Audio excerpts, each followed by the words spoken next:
Welcome to Why I Left, a podcast that explores the Great Resignation. I'm your host, Brian Akar. Join me as I chronicle real stories from real people about the reasons they decided to leave their jobs during the pandemic and what has happened since.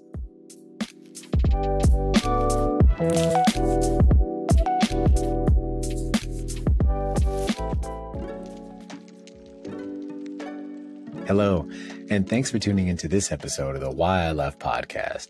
In today's episode, I chat with Sophie Mallari as a part of the show's dedicated series on mental health.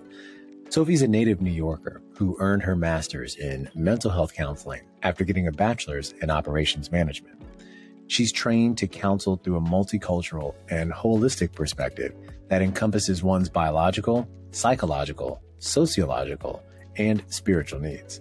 Now, her other areas of interest include mindfulness-based practices and discussing the nuances of being second-generation American. Excited to have her on, so let's go check out her story.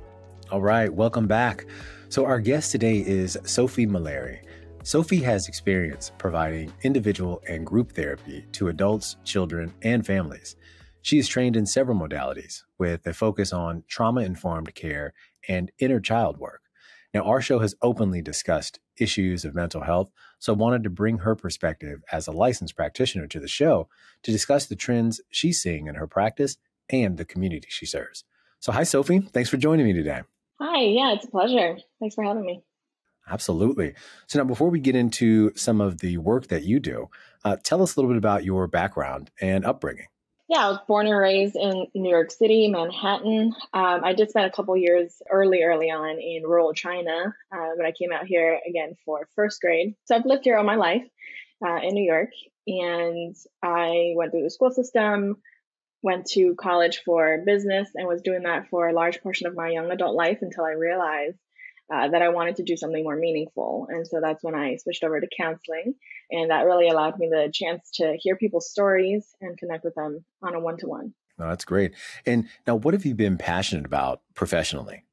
Particularly trauma-informed care. There was some abuses that I've experienced. So really having healed through that and continuing to heal, that has really given me the passion to see people also healed from those hurts and experiences so that they might also experience the freedom that I feel like I've been able to enjoy. And particularly inner child care, inner child work, which I've seen to be profoundly helpful for myself and others. So those are the two areas that I've been very passionate about as of lately anyway. And also like anxiety management. That's something that I also have experience with firsthand. So there's a large need, and I really do care for people to be able to work through that and find freedom as well. No, it's amazing. I would imagine too, especially over these past few years, the incidences of people experiencing anxiety has only really heightened by the pandemic. So that's good that you're really in that space. And so, tell us a little bit about your work journey and what's worked well in the environments that you've been a part of. When you say what has worked well, do you mean clinically with clients? Either it could be client-wise or even prior to, you started out in with a business focus, right? But then you transitioned into mental health. So just a little bit about your work experience background and what's worked, what's been successful for you. Yeah, I would say like hands down, it would be talking about childhood experiences. My favorite. I've really seen it to yield the most insight and awareness and change. And there's a lot of things that we can do to like change behavior, but until we realize why we do the things that we do, that behavior change wouldn't be long lasting. And so there's a lot to be learned and a lot to be experienced in our childhood memories. Oh, very nice. And now, when did you first know that you wanted to become a therapist? Several years, like a couple of years out of college, undergrad college, I was working in business. I was, very transactional. You're happy with me when you get your product kind of thing. And I was like, there has to be something more. There were experiences that I had in college, really, where I got to speak into people's lives. And there was a really like a depth of connection that I had with those individuals in college. And so I was like, how can there be none of that as soon as I am done? So that's when I said, maybe there is something more. And counseling came up as a career opportunity, like a possibility that I hadn't even known about before. So spent some time thinking about that. And it really did align with a lot of my skill sets already. And I was getting quite a bit of affirmation from people when they're like, oh yeah, you would be totally a great counselor. So I said, okay, maybe there's some truth there. Thought about it a little and pursued it, and all kind of just happened from there. Oh, that's great to hear. And so now I'd love to just kind of take you back a little bit. So let's go back to COVID, right? So March of 2020, and I know at the time we're recording this, COVID look is still around, right? But this was really when it all started. March of 2020. Take us back to that time. Describe how the pandemic affected you. Yeah, so I actually started at my private practice or therapy job role really at the start of pandemic. So I actually have never done private practice therapy work in the office. Prior to that, I had experience in community mental health type of environment and other types where I was actually in an office. But this was different. But also, side note, I had always wanted to do tele mental health because I knew how much access that would provide for people.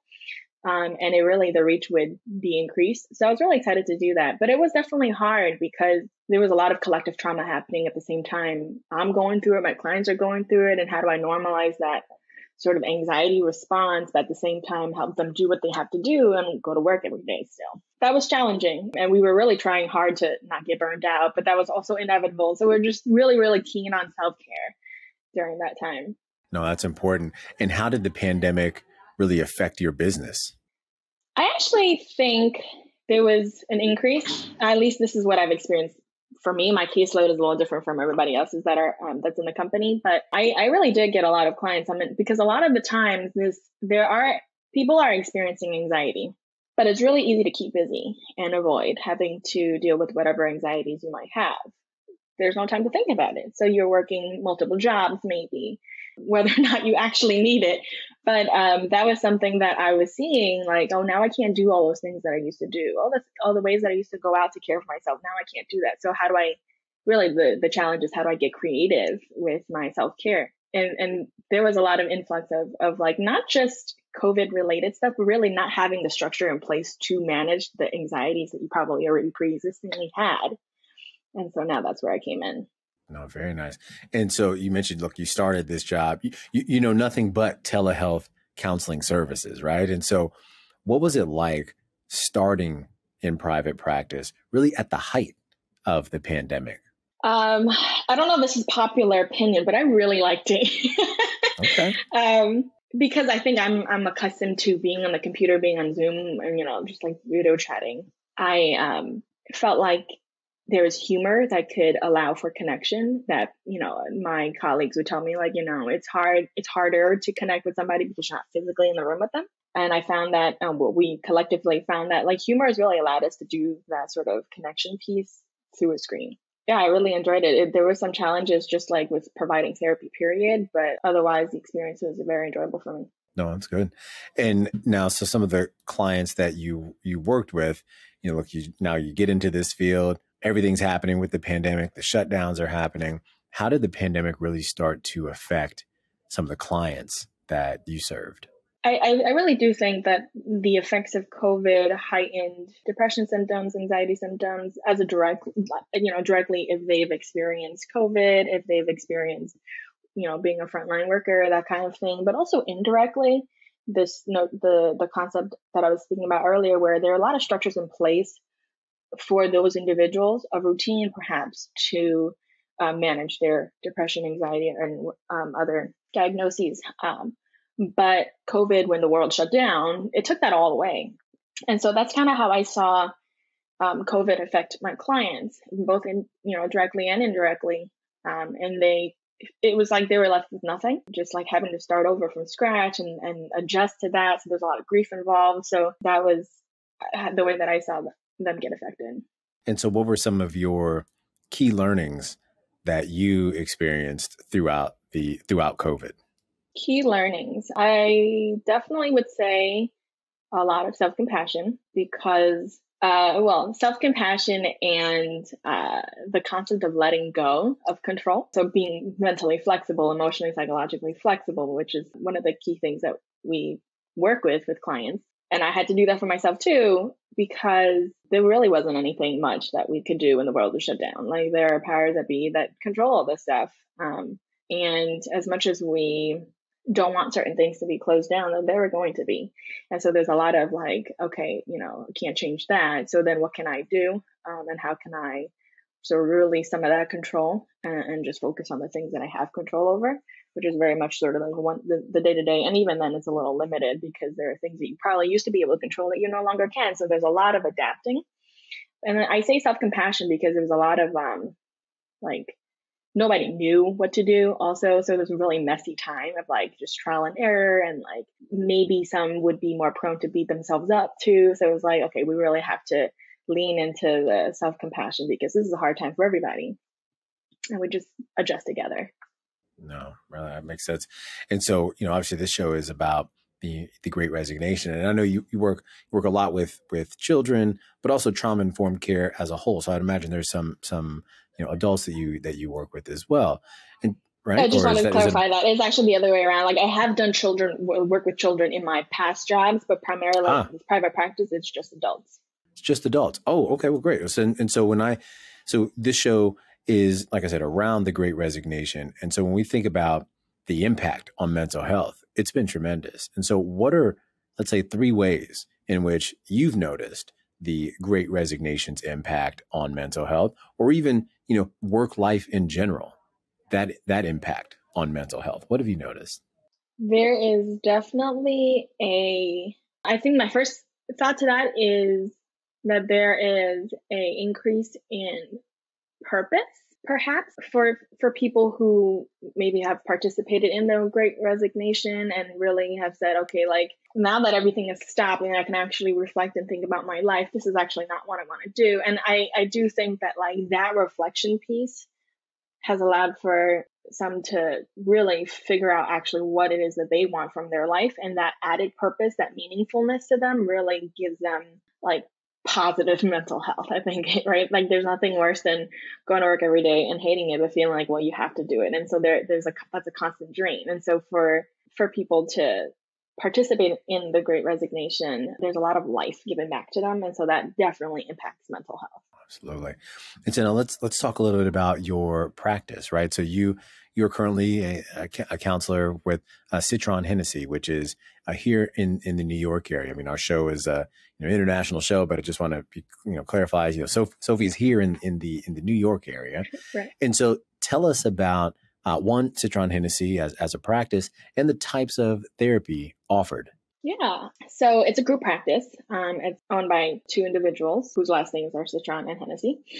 And so it's a group practice. There are actually a lot of interns too, on top of licensed mental health counselors and those who are limited permit holders. And there is a focus on something called REBT, rational emotive behavioral therapy. And that's a modality. Like it depends also based off of who you see, like which therapist. They could also combine REBT with a bunch of other types of modalities. So some do inner child work also.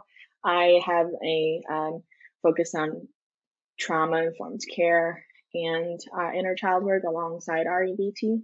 But there's always a emphasis on like the person. And so as with all therapies, like we're very big on like maintaining and creating something called a therapeutic alliance. So just a good working relationship with our clients. And that is important. No, that's great. And what are the, you talked a little bit about some of the inner child work as well as trauma informed care, but what are some of the other areas and types of therapy in which you specialize in?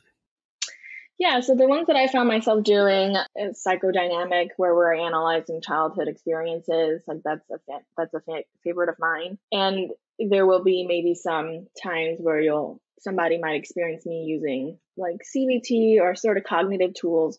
So I do a lot of alongside the cognitive stuff and the behavioral change stuff, which is REBT, that Like we address the beliefs, the deep rooted beliefs, and then we basically try to help the individual develop new beliefs so that they can actually do the things that they want to do versus doing the same things that they didn't want to do. That's in brief.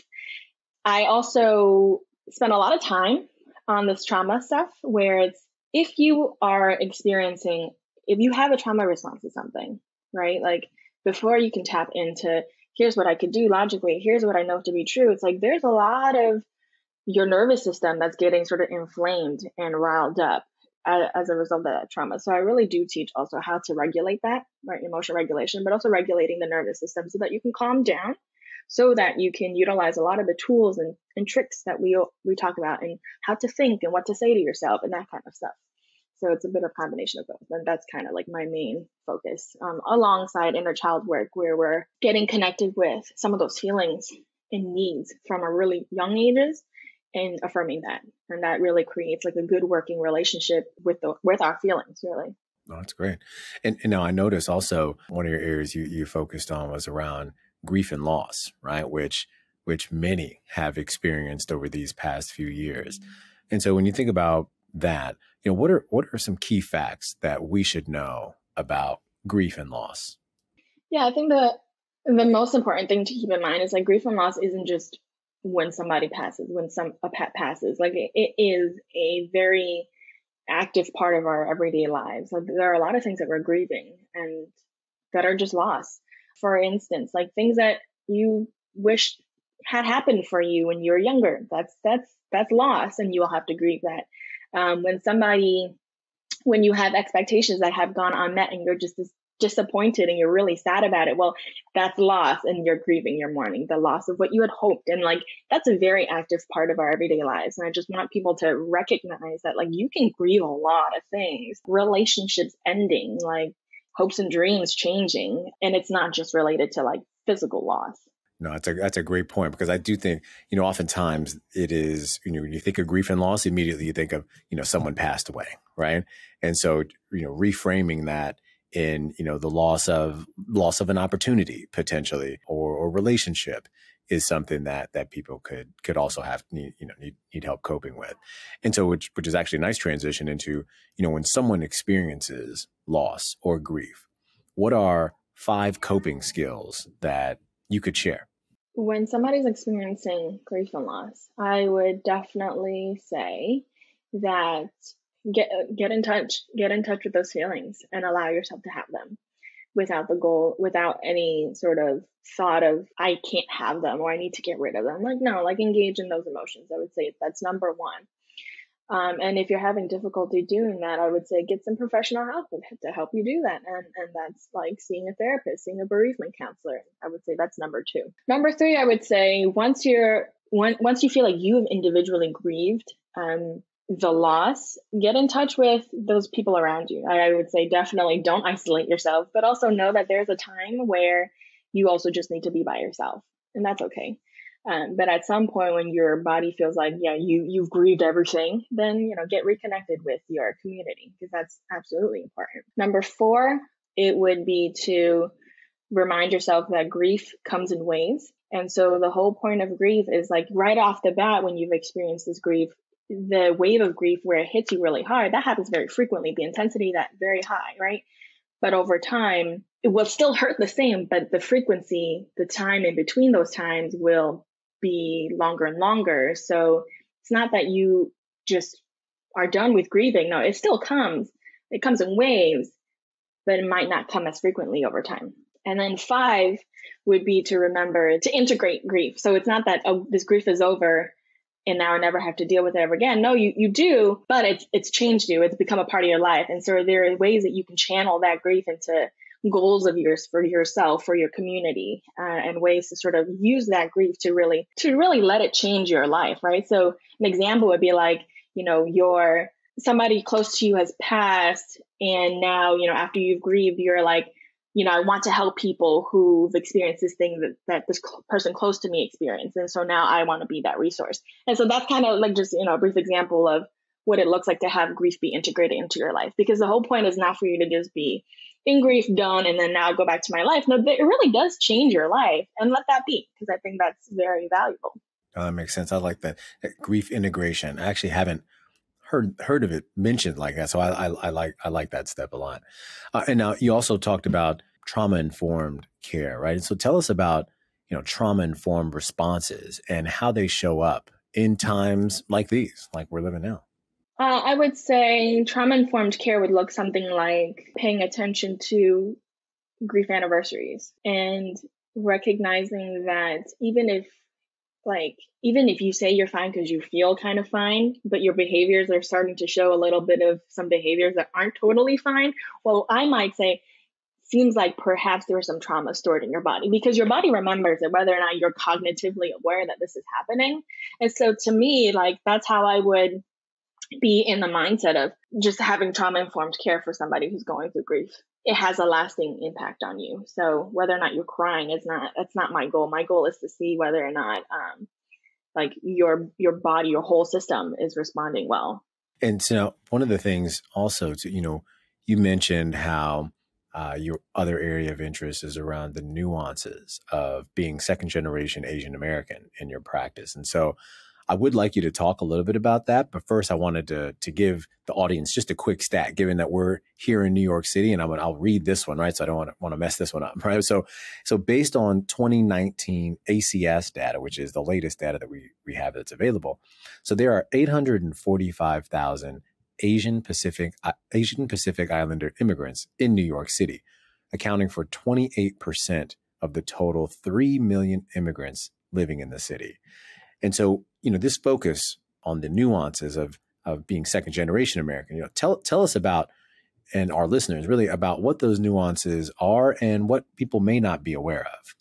When I say nuances, I really do mean how guilt and shame is such a large part of an Asian person's experience, particularly second generation, where we see and have experienced the way that maybe our immigrant parents are, like, their motivation, they're like, there's good-heartedness, like wanting to care for their families, but it's also to some extent has shame of like, well, if I don't, then like that's on me. That's terrible for me. I don't want to be a bad person or a bad parent to not take care of my family. So that's where I note that because that's how shame is just a part of our culture, and there are good things that come from it, and there are not so good things that come from it. And so as a second generation Asian American, I am much more cognizant of the ways that guilt and shame has been used for me to try to change my behavior to conform perhaps to a culturally acceptable norm, that being somebody, I'm Chinese, so in the Chinese culture, this is what you're supposed to do. And well, what if I don't want to do that, right? I'm also influenced by the American culture, so there's an individualistic component here, and I don't want to just be like part of this collectivistic culture and be dictated by guilt and shame. So, those are things just to keep in mind. Like, somewhere there is a influence of guilt and shame as part of the culture. And that's something to note, because that could also be very harmful for the mental health. And how do you see that showing up in your practice? Like, how could you give us an example of, how someone may bring that to you, or some of the things that they may experience where this is kind of a part of their experience? It's something like, I should be a good employee. I should be a better daughter. And, when I'm not doing the things that my parents are approving of, this is how they speak to me. And that's, like, there's guilt and shame there. Whenever you find yourself saying like, I should be something, well, then that really elicits shame, right? Because it's like, well, if you don't reach it, then what does that mean about me? And so that's harmful, because also that leads to anxiety and depression. It's like, well, if you blame yourself, that's probably going to result in depression. If you are constantly trying to achieve this thing and you don't rest because you're like, I can't stop, then that elicits anxiety. So that's how I see it showing in my work, but also like with friends that I have. It's like, these are common, constant things of like, I don't want to disappoint my parents because, and then there's shame and guilt of that. Right. No, that makes sense. Okay. And so look, big part of this show is really around giving some advice for others. And I think that is particularly important as we, as I'm doing this series during mental health awareness. And so for people who may be searching for a therapist, what are the top, let's say, 4 things they should look for when making a selection? The relationship is absolutely key. Can you get along with not just get along, like, do you vibe with your therapist, It's important. Absolutely. Is your humor that you can like share, and that's so valuable because after all, it really is the relationship that changes things, because change doesn't happen without that trust and love. So it's a lot of the relationship is important. So that's number one. I would say number two is, if there is lack of chemistry and you've given it a couple shots, like a couple sessions, maybe up to 4, like, just, you can make the decision to like find another therapist. Like, it's okay if you have to break up with them, basically. It's a lot like dating, unfortunately, where you really have to hop around until you find one that you're like, this feels like a breath of fresh air. This is nice. This is great. I could really get into things. It is important for the therapist to be able to really listen to you and giving you adequate time to be heard. And I'm just stating that explicitly because having a good relationship, that might not be super explicit. So now, like, number 3 is finding a therapist that really is able to listen to you. I think number 4 is finding a therapist that can actually help you work towards some of those things that you want to see changed in your life, right? So it's like, yeah, they validate, they see you but they also challenge you. They hold the mirror up, like tactfully, of course, but they'll be able to help you work through those things that you probably can't see in yourself. And that's the beauty of having a professional there. No, absolutely.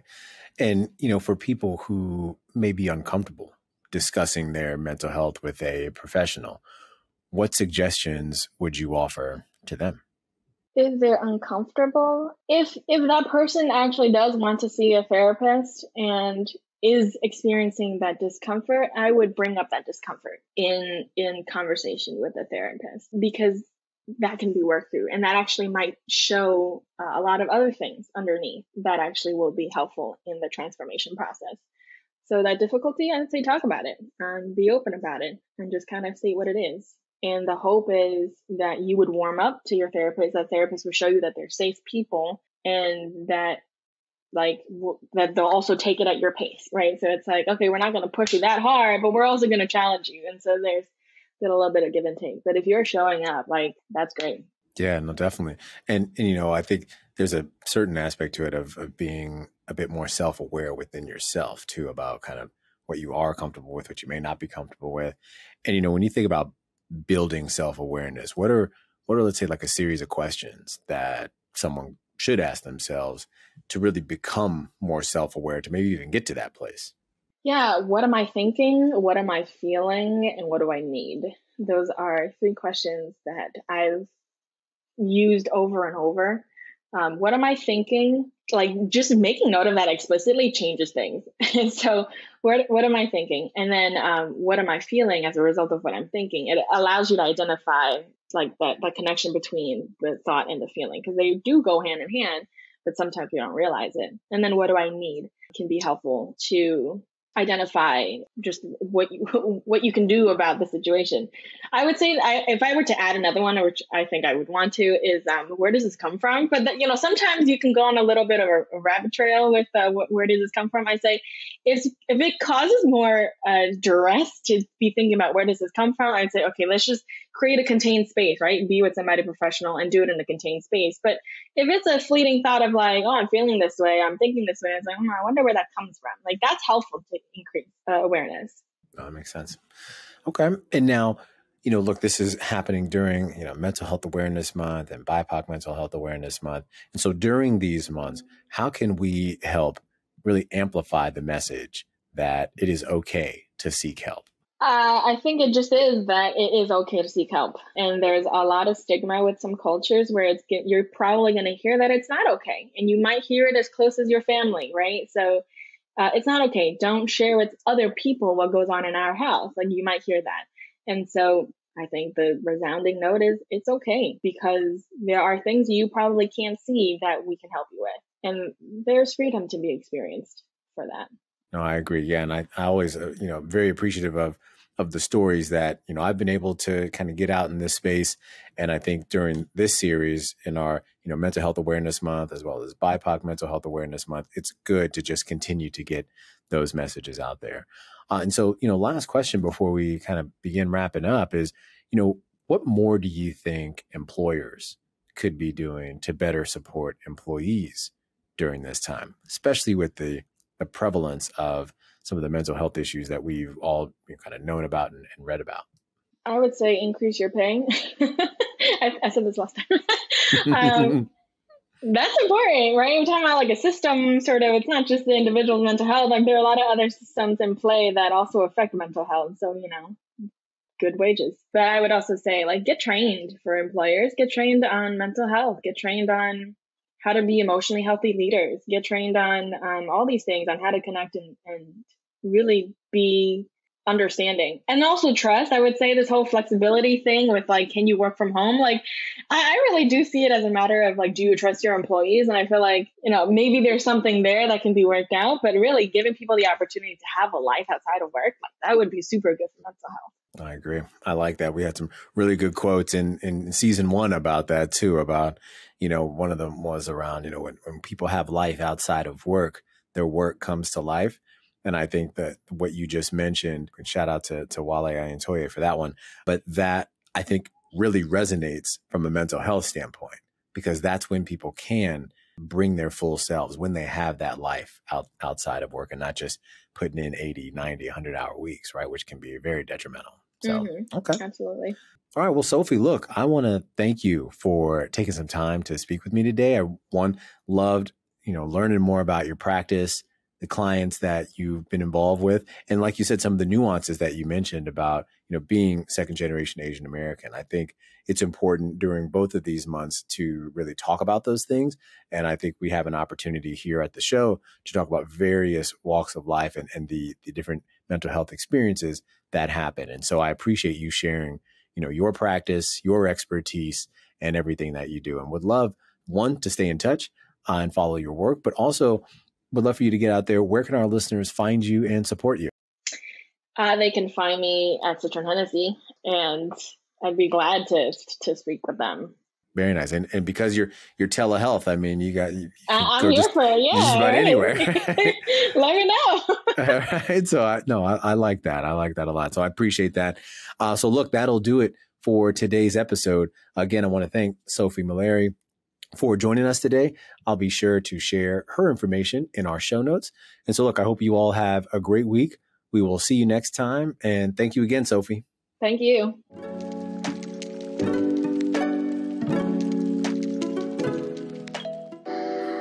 The Great Resignation, people leaving their jobs in droves. There's a lot of buzz happening in the job market of late. Now, did you or someone you know leave your job during the pandemic and want to share your story? We've been having some really good conversations in this space. So if you're interested, I'd love to have you join the program. If so, here's how you can do it. First, you can email us at hello@whileft.co. That's hello@whileft.co. Or visit us online at whileft.co. That's whileft.co. Look forward to having you join the conversation. Thanks again for listening to Why I Left. Be sure to join us next time for more stories from the Great Resignation. Visit us at www.whileft.co. That's whileft.co. And subscribe to the show on YouTube, Spotify, Apple Podcasts, or wherever you get your podcasts.